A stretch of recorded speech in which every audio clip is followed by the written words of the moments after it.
I wasn't gonna film anything today, but I've been thinking about a lot of people will talk about like art style, and especially folks who are like new to creating of any kind, are like, well, how do I find my style? And to that, I say, fuck if I know. Thanks for asking me.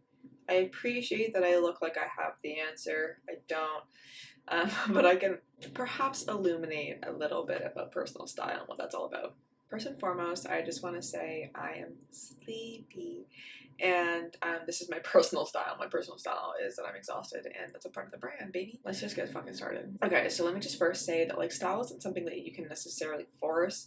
I was saying to a buddy of mine a bit ago about how when I create stuff, unfortunately, not unfortunately, but I don't have a say in the style. It just happens.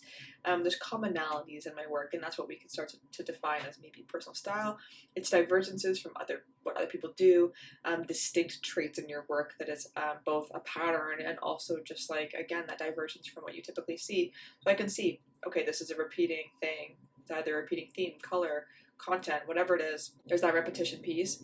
And then again, that, individuality, it's different than maybe what other people do. Yeah, so the point is that it's not something that you just like, I mean, you can always choose like a brand and you can always create in that way, but a personal style tends to come just from your personal preferences being involved in a creative process repeatedly. And for my old digital work, it was very much like we had these earth tones, we had a lot of gold. Symmetry was a huge thing, and that was just something that like it was a repeating theme. It wasn't something that I was like, oh my god, all my stuff has to be symmetrical or all of my stuff has to be gold. It's just that inspiration kind of continued to come about, and that's like its own thing. It's not something that like I was like, oh, this piece is gonna have to have that. No, it just happened. It emerged. It wasn't. It emerged slowly. And I think a part of personal style is also that it is coming from you. You're the common denominator, baby. That is you coming through your pieces. People recognize like your taste through that. They recognize maybe your thought processes, your emotions, the way you process your emotions, the themes going on in your life, the topics of the day on a social level, and the way that you interact with that. You're really starting to see the artist in those personal style things. And there's people that you see in a lot of work where you're like, this is some so-and-so, that goes for all mediums.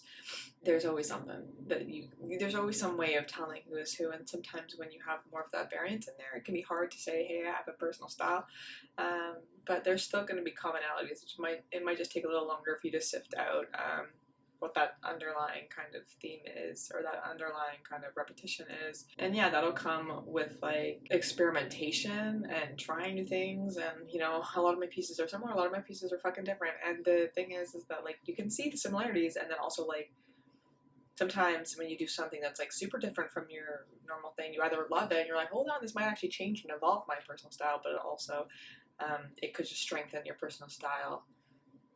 Because you don't like it, or because it's just something different. You're like, not for me anymore. Yeah, giving yourself opportunities to be influenced, experimenting, and giving yourself permission to evolve. It's really important. You don't want to just say like, oh, I'm starting here, this stuff's going to look forever. First of all, that's not how anything works. I commend your spirit, but the reality is that creativity is super dynamic, and giving yourself the space to kind of experiment and strengthen a personal style is going to take time, and it's going to take practice. And you don't get to decide what your personal style is. Your brain decides, and you put it out over and over again in different ways, and that's how that starts to get developed. So you really want to, again, begin to notice, after you've been creating for a while, repeating themes, colors, any patterns, any, if you have these topics that you like to tackle often, more often than not, there's that. If there's a certain way you like to show light, if there's a certain way you like to show depth, if there's a certain way you like to make faces, or there's a certain way you like to present X, I don't know. Is your subject like repeated? I have a Grim Reaper in like 4 different pieces, and I was like, what's that about? And it became a little bit of part of my personal style, is having this like Reaper character kind of show up. And that wasn't intentional, just like I happened to think of 3 pieces that had a Reaper in it, and then it just kind of like solidified in that way. One thing I'll also say is that your style, again, is that individuality. It's that what sets you apart from other people. It's what makes you distinct. So your style is really like what's left when we aren't catering to maybe a universal expectation of creation or what everyone else is doing. And there's always overlap with people because we are part of the human race and we love to be, a part of that. But also when we strip away the pressure of reaching someone else's style or fitting into a box that's already present, both present and also like dominant usually, when we get rid of that pressure, we get rid of that source of comparison, we usually are more freely able to evolve what we're interested in and what we want to present. Guys, it's so cold. It's snowing out there.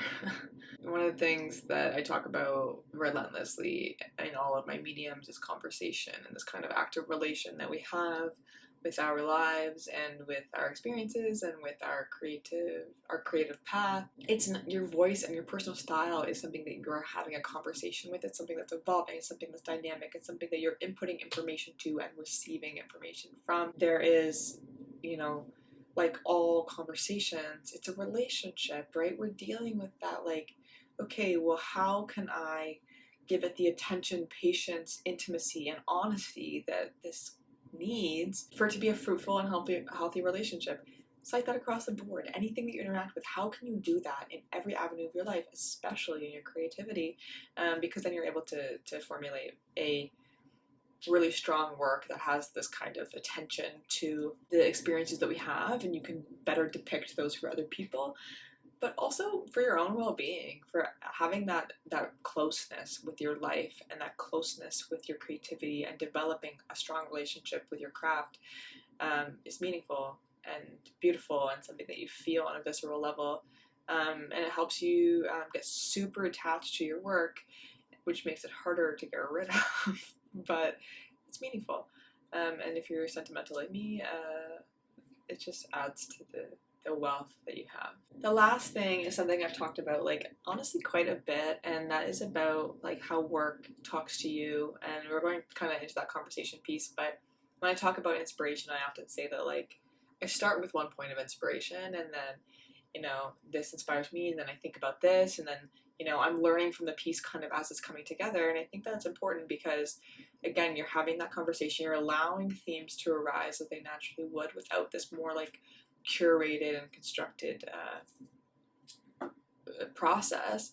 You're not saying like, what is my style? You're saying what is coming through, what is showing up in my mind, what makes sense for what I'm doing. And you'll find commonalities. It'll be there. There's really, like, it's one thing to recognize your preferences and to look around the world and say, like, oh, there's a pattern in the things that I find aesthetically pleasing, in the music I listen to, and the things I like to read about, and the TV shows I watch, and the people I meet, and the people I love, and the food I eat, and whatever, the way I engage with the world, and the way that I figured this whole messy shit out. You can do that, and you can say, okay, well, this is my style, I'm seeing that, and it's coming through in that way. But it's hard if you set, this rigid kind of standard of like, well, this is my personal style, this is what I'm doing. No, it's going to show up naturally. You don't have to worry about it. You don't have to curate it beyond kind of having an idea of what you like, and then it'll all come together that way. And it takes time, and it'll evolve and change. My style has changed many a time. Go with the flow. It's the only thing that you can do for yourself is to try to remove yourself from any pursuit of defining your style or any pursuit of defining yourself or what your aesthetic is or what it is that you're showing up to the world as. It's best to listen to yourself, and when you do that, you'll never feel unheard, in your work and just in yourself, and grant yourself that belief that you deserve that, because you do. And just like, listen, truly listen. You got something to say. I promise you, you do. Just listen closely, and it will come. And your style will too. If it's not already here, it probably already is, but it's developing, and maybe you don't know. I don't know. Anyways, keep making what you gotta make, guys. Keep living, folks, and live well.